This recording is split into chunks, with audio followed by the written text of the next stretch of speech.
Sag im Meeting nie einfach nur, ich bin bereit. Klingt harmlos, führt aber oft zu Missverständnissen.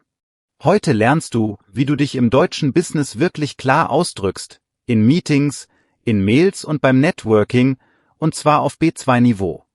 Genau, wir geben dir Sätze, die du sofort benutzen kannst. Darf ich da kurz einhaken? Könnten Sie das präzisieren? Ich melde mich bis morgen. Alles für echte Situationen, nicht nur für das Lehrbuch, ja?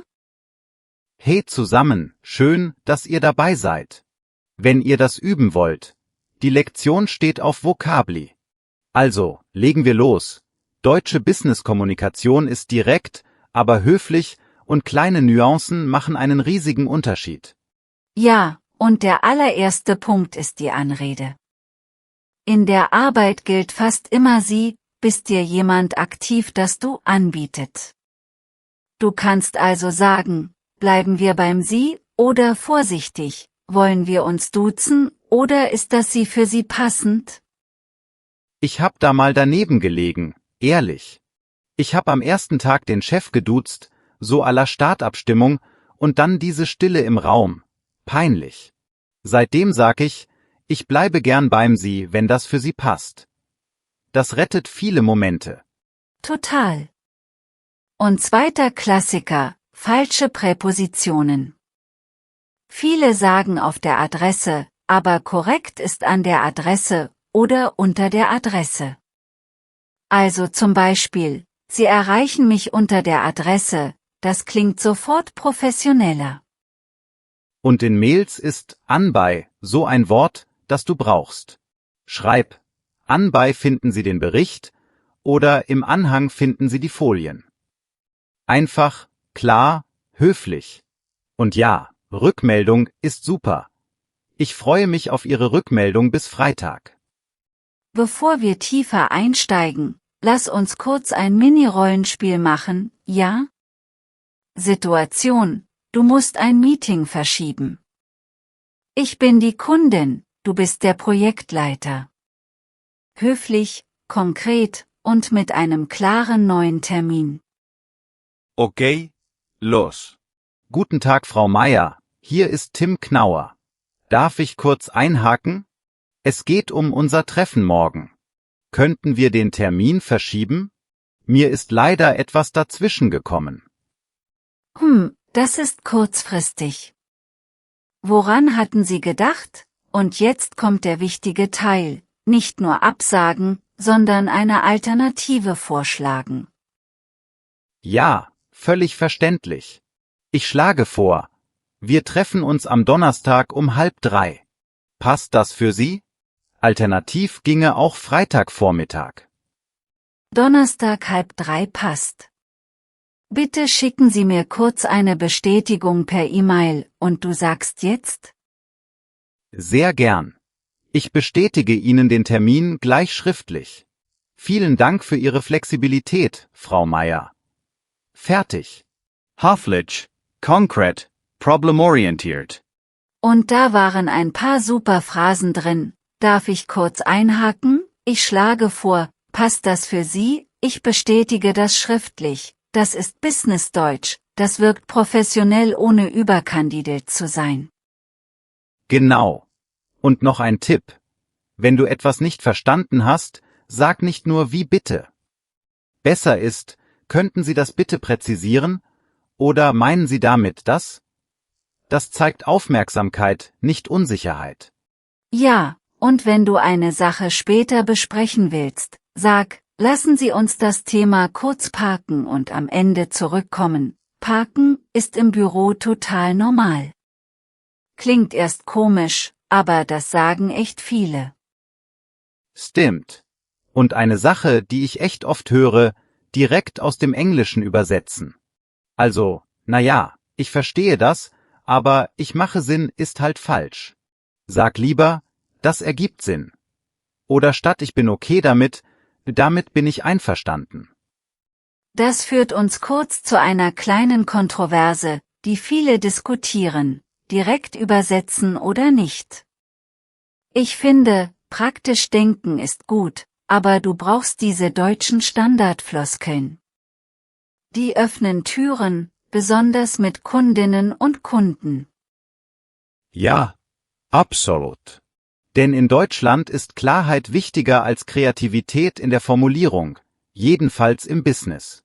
Und wenn du höflich und präzise klingst, wirst du ernster genommen, auch wenn du noch Akzent hast. Noch ein Mini-Beispiel aus einem Networking-Event. Jemand sagte selbstbewusst, ich bin bereit, als die Kellnerin fragte, ob wir bestellen wollen. Der Gastgeber verstand, bereit zum Arbeiten, haha, und drückte ihm einfach Karten in die Hand.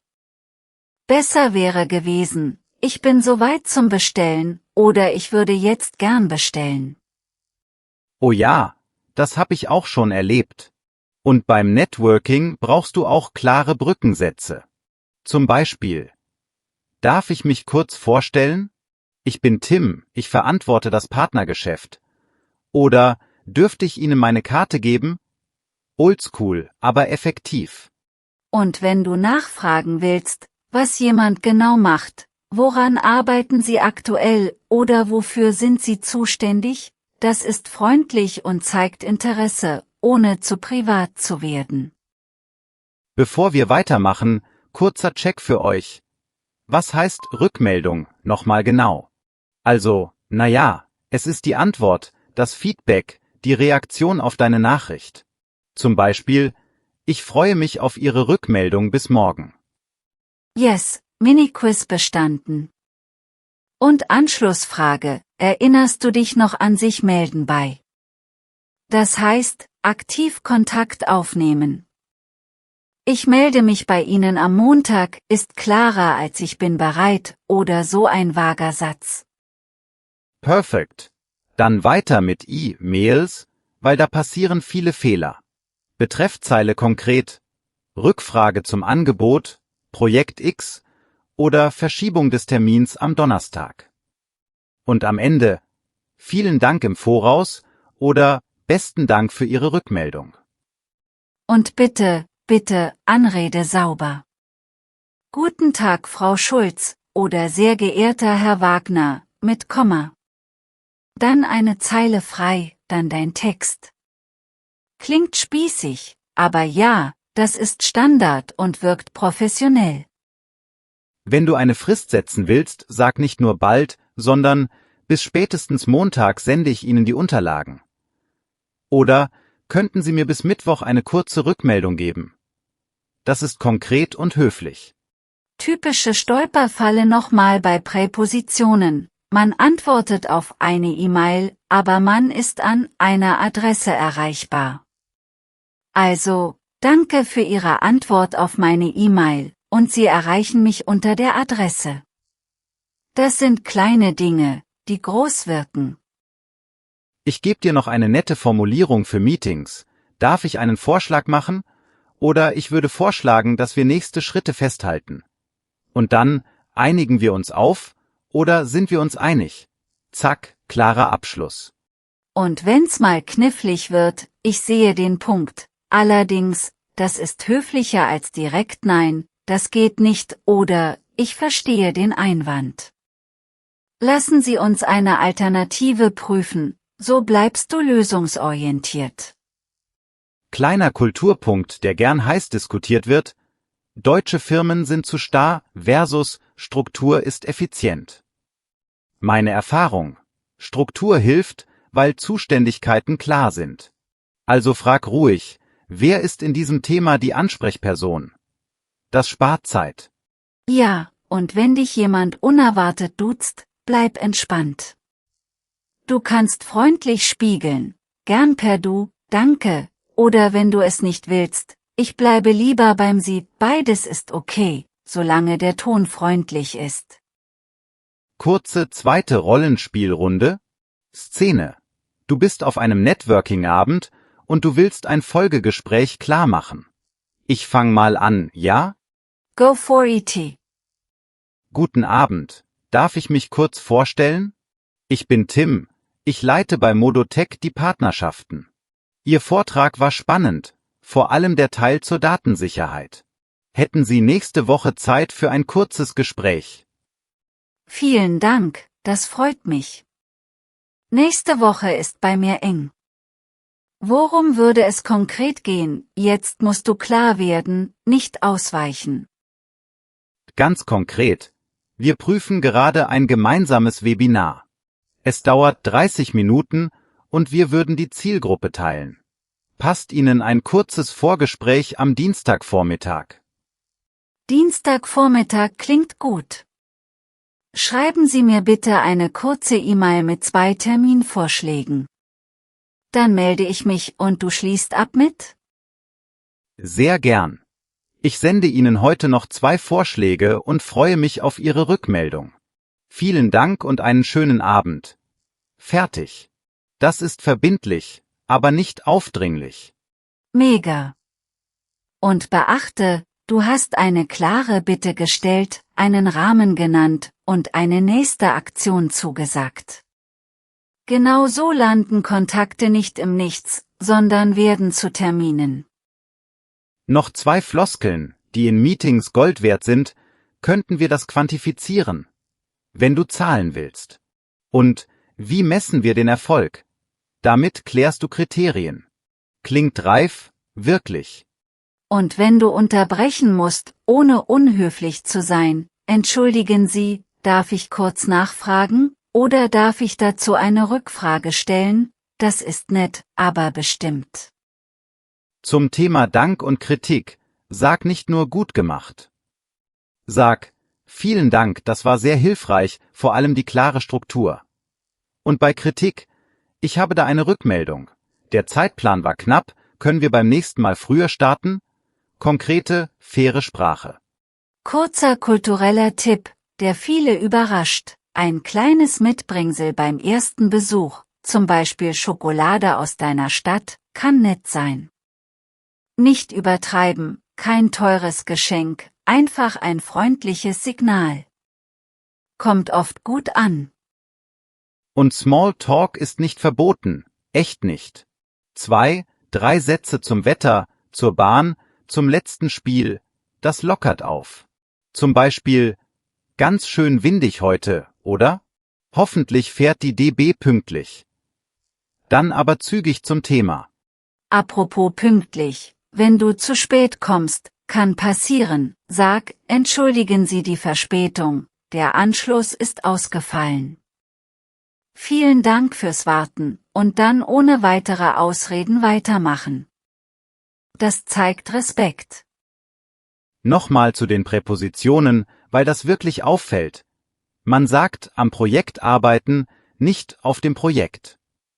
Und mit jemandem sprechen, nicht über jemandem sprechen. Solche Mini-Dinge machen deinen Auftritt sofort runder. Wenn du etwas absagen musst, sei ehrlich und biete eine Alternative. Leider schaffe ich den Termin nicht, könnten wir auf nächste Woche ausweichen?